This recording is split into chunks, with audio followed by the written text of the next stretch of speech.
የአገዛዙ የሰኔ ዘመቻና የጀነራሎቹ ዋይታ ጨምሯል ሲል አርበኛ አስረስ ማረ ዳምጤ ምላሽ ሰጠ።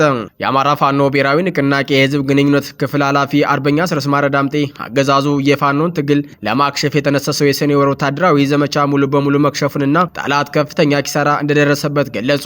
አርበኛው ይሄንን የገለጹት ከአንከር ሚዲያ ጋር ባደረጉት ወቅታዊና ሰፊ ቆይታ ነው። የአማራ ፋኖ ብሔራዊ ንቅናቄ ቴዎድሮስ ዕዝ 105ኛ ኮር 55ኛ ክፍለ ጦር ዳንገላ ወረዳ ጫራ ከተማ ላይ በነበረው ውጊያ ሽካ ከነቅያሪ አፈሙዝ ብሬኖች፣ ስናይፐሮች እና በርካታ የነፍስ ወከፍ መሳሪያዎች ገቢ ማድረጉን ገለጸ። በተያያዘ ዜና የቦቅላ ላይ ጠላት አይቀጡ ቅጣት ተቀጧል። በርካታ የነፍስ ወከፍ መሳሪያዎችን መማረክና አዋጊ መኮንኖችን መደምሰስ የተቻለበት ውጊያ ተደርጓል። ሬሳ ማንሳት ያልቻለው ጠላት 14 መኪና ተጨማሪ ኃይል ከደብረ ማርቆስ በማስጠጋት ቢኤም እየተኮሰ ሬሳውን እየለቀመም ይገኛል። መረጃውን በስፋት ይዘነዋል። በመካነ ሰላም ግንባር እሱ ባለው ሀብታሙ የተባለ የኮንስታብልነት ማዕረግ ያለው ያገዛዙ ወታደር ከነሙሉ ትጥቁ ፋኖን ተቀላቀለ። በየቀኑ በቡድንም በተናጠለም የጠላት ኃይል ወደ ፋኖ እየገባ ነው። በዚህም መሰረት የአድማ ብተና ባሉ ኮንስታብል እሱ ባለው ሀብታሙ ከጠላት ጋር በማበር የራሴን ህዝብ ከዚህ በላይ መበደል የለብኝም በማለት በአማራ ፋኖ ብሔራዊ ንቅናቄ ወሎ ቤት አማራ ምኒልክ ዕዝ 105ኛ ኮር 29ኛ ክፍለ ጦር ሰራዊትን ተቀላቅሏል። ሌላኛው የግንባር መረጃችን ነው። የአማራ ፋኖ ብሔራዊ ንቅናቄ ወሎ ቤት አማራ ጀብደኛው ምኒልክ ዕዝ 24ኛ ክፍለ ጦር እና 35ኛ ክፍለ ጦር በጋራ ታላቅ ጀብዱ በመፈጸም ድል ተቀዳጁ። በስፋት እንመለከተዋለን። አሜሪካ በኢራን ወታደራዊ መሰረተ ልማቶች ከ90 በላይ ኢላማዎችን ላይ ጥቃት መፈጸሟን ገለጸች። ከስምምነቱ በኋላ ባገረሸው የአሜሪካና የኢራን ግጭት እየተባባሰ የመጣ ሲሆን አሜሪካ በኢራን ላይ ለሁለተኛ ጊዜ ከ90 ኢላማዎች ላይ ጥቃት መፈጸሟ ተገልጿል። ይህ ጥቃት የሰዎችን ህይወት የቀጠፈ ጭምር እንደሆነ የኢራን ጤና ሚኒስቴር አስታውቋል። ሰላም ጤና ይስጥልኝ። የተወደዳችሁና የተከበራችሁ በመላው ዓለም የምትገኙ የቻናላችን ቤተሰቦች እንደምን ቆያችሁ? አሁን ለሰዓቱ የደረሱ ሰበር እና አዳዲስ መረጃዎችን ይዘን ቀርበናል። እስከ ዝግጅታችን ፍጻሜ አብራችሁ እንድትቆዩ በአክብሮት እየጋበዝን አሁን በቀጥታ ወደ ዝርዝር መረጃዎቹ እናልፋለን። ያገዛዙ የሰኔ ዘመቻና የጀነራሎቹ ዋይታ ጨምሯል ሲል አርበኛ አስረስ ማረ ዳምጤ ምላሽ ሰጠ። የአማራ ፋኖ ብሔራዊ ንቅናቄ የህዝብ ግንኙነት ክፍል ኃላፊ አርበኛ አስረስ ማረ ዳምጤ አገዛዙ የፋኖ ትግል ለማክሸፍ የተነሳሰው የሰኔ ወር ወታደራዊ ዘመቻ ሙሉ በሙሉ መክሸፉንና ጠላት ከፍተኛ ኪሳራ እንደደረሰበት ገልጿል። አርበኛው ይህንን የገለጹት ከአንከር ሚዲያ ጋር ባደረጉት ወቅታዊና ሰፊ ቆይታ ነው። አርበኛ አስረስ ማረ አገዛዙ በትግሉ መጀመሪያ ላይ የነበሩትን 5 እና 6 እዞች አሁን ወደ 11 እና 12 በማሳደግ በየዓመቱ አዳዲስ እዞችን እያዋለደ የጦርነት ቀጠናውን ለማስፋት ከፍተኛ ጥረት ማድረጉን አስታውሰዋል። ይሁን እንጂ የፋኖ ኃይል በመሳሪያም ሆነ በሰው ኃይል በከፍተኛ ሁኔታ እየጎለበተና እየዳበረ መምጣቱን አረጋግጠዋል። በተለይም የክረምቱ ወራት ከመግባቱ አስቀድሞ ፋኖን ባለበት ኮንቴይን ለማድረግ ሲግኒፊካንት የሆነ ወታደራዊ ጉዳት ለማድረስ አገዛዙ ላለፉት በርካታ ወራት ሲዘጋጅበት የነበረውን የሰኔ ወር ዘመቻ ሙሉ በሙሉ በመክሸፉን አርበኛው ይፋ አድርጓል። የሰኔ ወር ዘመቻ ሙሉ በሙሉ ጠላት ያቀደው እቅድ ከሽፏል። በርካታ ከፍተኛ ወታደራዊ መኮንኖችና ኮሎኔሎችን ጨምሮ ጠላት ያጣበት እንደ ዲሽቃ ሞርተር ያሉ የቡድንና የነፍስ ወከፍ መሳሪያዎች በብዛት የተማረኩበት ወር ሆነዋል።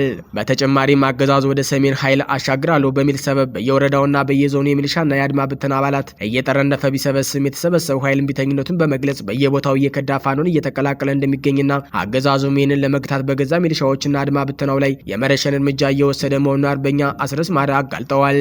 ፋኖ ወታደራዊ ድሎችን ቢያስመዘግብም በፖለቲካ ድል መመንዘር አልቻለም በሚል ለሚነሱ አስተያየቶች ምላሽ የሰጡት አርበኛ አስረስ ወታደራዊና ፖለቲካዊ ድሎች ፍጹም ተያያዥ መሆናቸውንና ተነጣጥለው እንደማይታዩ አስገንዝበዋል። የድርጅቱን መመስረት በየአካባቢው የህዝብ መድረኮችን መፍጠርና የሚካሄዱት እንቅስቃሴዎች በሙሉ ራሳቸው የፖለቲካ ስራዎች መሆናቸውንና የፋኖ ሰራዊት የሚሞትለት ዓላማ ፖለቲካዊ ግብ ያለው መሆኑን አስረድተዋል።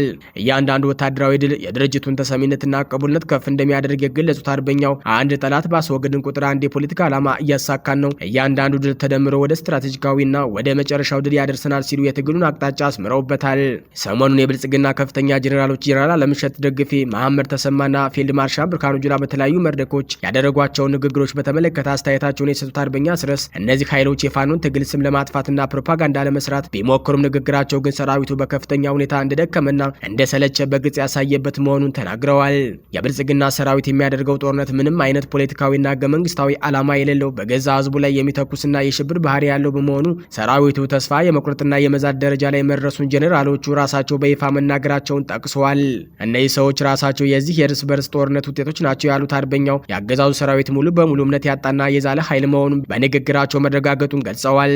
የአብይ አህመድ የፓርላማ ንግግርን አስመልክቶ አርበኛ አስረስ ሲያብራሩ ንግግሩ ከተለመደው የውሸትና የእርስ በርስ ከሚቃረኑ ሀሳቦች ያልተለየ መሆኑን ጠቁመዋል። ጠቅላይ ሚኒስትሩ በተረጋጋ ቶን ለመናገር ልምምድ አድርገው ለመቅረብ ቢሞክሩም ይዘቱ ግን ፍጹም እውነትነት የሌለው መሆኑን ገልጸዋል። በተለይም ጎረቤት ሀገራት ሱዳንና ኤርትራን በመጥቀስ ሌላ ተጨምሮ ቢመጣ የኢትዮጵያ ሉዓላዊነት አይገፋም በሚል የተናገሩትን ፉከራ አርበኛው አጣጥለውታል። ከአብይ አህመድ አገዛዝ በላይ ለኢትዮጵያ ሉዓላዊነት ስጋትና ፈተና የሆነ ኃይል የለም። አገሪቱ ካለችበት ጎረቤት ሀገር ሁሉ ጋር በማናከስ የህዝብን ደህንነት ባለማስጠበቅ የሀገሪቱን ወታደራዊና ሴኩሪቲ ተቋማት ለባዕድን ኃይሎች አሳልፈው በመስጠት ሉዓላዊነቷን አደጋ ላይ የጣለው ራሱ አገዛዙ ነው። ፋኖ ለአማራ ህዝብ መብትና ነጻነት ከመታገል ባለፈ ለኢትዮጵያ አንድነትና ሉዓላዊነት የማይደራደር ጽኑ አቋም እንዳለው የገለጹት አርበኛ አስረስ አገዛዙ የራሱን ወታደራዊና ፖለቲካዊ ሽንፈት ለመሸፈንና ችግሮችን ኤክስተርናላይዝ ለማድረግ ወደ ውጭ ለማሳበብ የሚጠቀምበት የፖለቲካ ጨዋታ መሆኑን አስገንዝበዋል። ጠቅላይ ሚኒስትሩ በትግራይ ክልል ያለውን ኃይል ማሰባሰብና የጦርነት ዝግጅት አስመልክቶ የሰጡትን አስተያየት በተመለከተ አገዛዙ የፕሪቶሪያውን ስምምነት ተገን በማድረግ በትግራይና በአማራ ህዝብ መካከል ዘላቂ ሰላም እንዳይወርድና የእርስ በርስ ግጭት እንዲቀጥል ድብቅ ፍላጎት እንዳለው አርበኛው ጠቁመዋል። በአሁኑ ወቅት በትግራይ ክልል ከፍተኛ የድሮን ቅኝትና የጦርነት ዝግጅት በአገዛዙ በኩል እየተደረገ መሆኑን እና አገዛዙ ስልጣኑን ለማራዘም ህዝብን ከህዝብ የማናከስ የተለመደ ስልቱ አካል መሆኑን በመግለጽ ሀሳባቸውን አርበኛ አስረስ ማራ አጠቃለዋል። የአማራ ፋኖ ብሔራዊ ንቅናቄ ቴዎድሮስ 105ኛ ኮር 55ኛ ክፍለ ጦር ዳንግላ ወረዳ ጫራ ከተማ ላይ በነበረው ውጊያ ዲሽቃ ከነቅያለው አፈሙዝ ብሬኖችን፣ ስናይፐሮችንና በርካታ የነፍስ ወከፍ መሳሪያዎችን ገቢ ማድረጉን ገለጸ።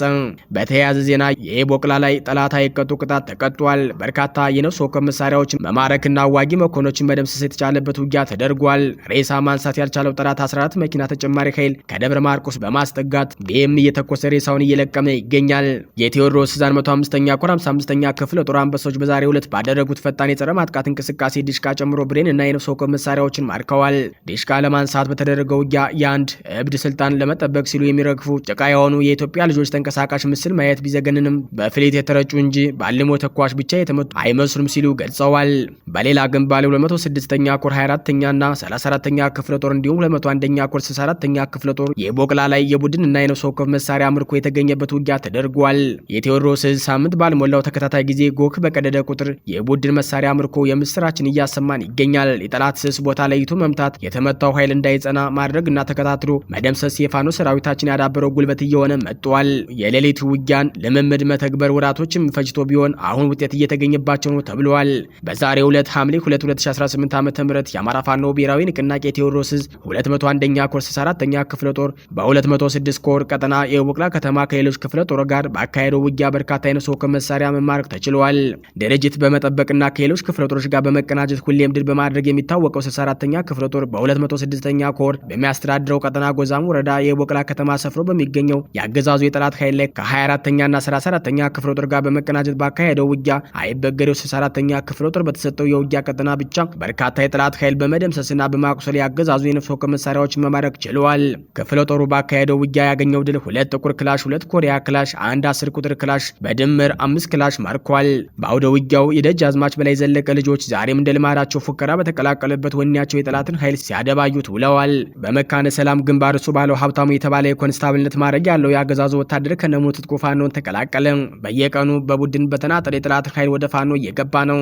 በዚህም መሰረት የአድማ ብተና አባሉ ኮንስታብል እሱ ባለው ሀብታሙ ከጠላት ጋር በማበር የራሴን ህዝብ ከዚህ በላይ መበደል የለብኝም በማለት የአማራ ፋኖ ብሔራዊ ንቅናቄ ወሎ ቤት አማራ ምኒልክ ዕዝ 105ኛ ኮር 29ኛ ክፍለ ጦር ሰራዊትን ተቀላቅሏል።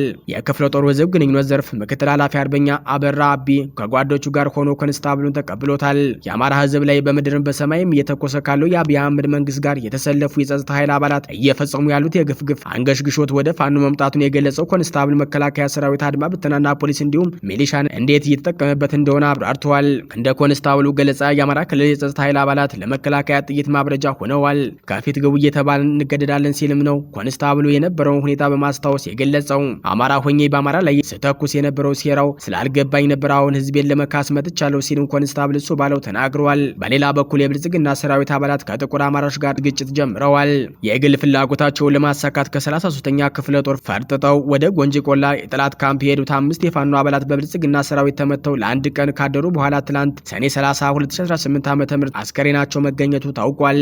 ጊዜ ያለው ገበየው ሀትንኩት ልንገረው 33ኛ ክፍለ ጦር ሬጅመንት 03 የነበረ ደርሶ ገብሩ 33ኛ ክፍለ ጦር ሬጅመንት ግንቦት 5 የነበረ ደሳሌ ልንገረው የቃኘና መኩሪዲስ አባል የነበረና ደሴ እናውጋ የሚባሉ አባላት ራሳቸውን ላገዛዙ በርካሽ ለመሸጥ በሄዱበት ተረሽነዋል። ከነዚህም መካከል ደርሶ ገብሩ የተባለው ከጠላት ወደ ፋኖ መጥቶ በ33ኛ ክፍለ ጦር ከ5ኛ ሻለቃ በመሄዱ በድጋሚ ወደ ጠላት ሄዶ የተመታ ነው።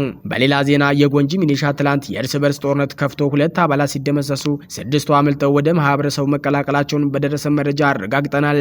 እነዚህ የብልጽግና ጥቁር አማራዎች በየአካባቢው በአሸባሪነት ከሚያገለግሉ ስርዓት ጋር የአፈሙዝ ግጭት ጀምረዋል። በቋሪት ወረዳ ብራዳማ ከተማ የራሳቸው ሚሊሻ ከብልጽግና ሰራዊት ትከሻ ላይ አንድ ስናይፐር ነጥቆ ወደ 105ኛ ኮር 44ኛ ክፍለ ጦር መሄድ የዚህ ማረጋገጫ መሆኑ ተገልጿል። የአማራ ፋኖ ብሔራዊ ንቅናቄ ወሎ ቤት አማራ ጀብደኛው ምኒልክ 24ኛ ክፍለ ጦርና 35ኛ ክፍለ ጦር በጋራ ታላቅ ጀብድ በመፈጸም ድል ተቀዳጁ። የአማራ ፋኖ ብሔራዊ ንቅናቄ ወሎ ቤት አማራ ምኒልክ 104ኛ ኮር 24ኛ ክፍለ ጦርና ከ101ኛ ኮር 35ኛ ክፍለ ጦር አገዛዙ ከመርሳ የገበሬዎችን 50 ግመል በማስገደድ በመሰብሰብ ሬሽን ተተኳሽና መሳሪያ በመጫን ወደ አበጋር ሜዳና ጸሎት ሚካኤል አጅቦ የመጣውን የስርዓቱ ዙፋን ጠባቂ ሰራዊት ገሚሱን ሙትና ቁስለኛ በማድረግ ወደ አሰበውና ወደ አቀደው ቦታ ሳይደርስ የያዘውን ቁሳቁስ እያንጠባጠበ ወደ መርሳ ከተማ እንዲመለስ አድርገውታል።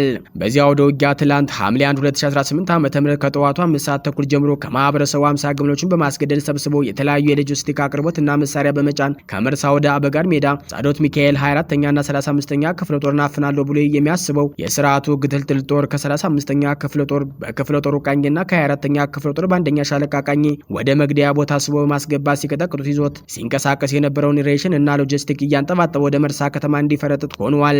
በዚህም የተበሳጨው የጠላት ኃይል ሲፈረጥጥ መንገድ ላይ ያገኘውን ሰለሞን ደስ የተባለ የአእምሮ በሽተኛ መንገድ ላይ ነጻ እርምጃ ወስዶበት ፈርጥቷል።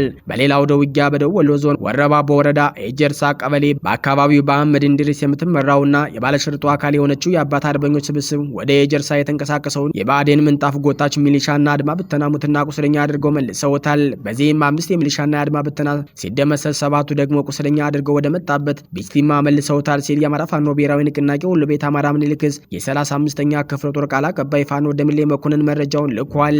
ወደ ውጭ መረጃችን ስናልፍ አሜሪካ በኢራን ወታደራዊ መሰረተ ልማቶች ከ90 በላይ ኢላማዎች ላይ ጥቃት መፈጸሟን ገልጻለች። ከስምምነቱ በኋላ ባገረሸው የአሜሪካና የኢራን ግጭት እየተባባሰ የመጣ ሲሆን አሜሪካ በኢራን ላይ ለሁለተኛ ጊዜ ከ90 በላይ ኢላማዎች ላይ ጥቃት መፈጸሟን ገልጻለች። ይህ ጥቃት የሰዎችን ሕይወት የቀጠፈ ጭምር እንደሆነ የኢራን ጤና ሚኒስትር አስታውቀዋል።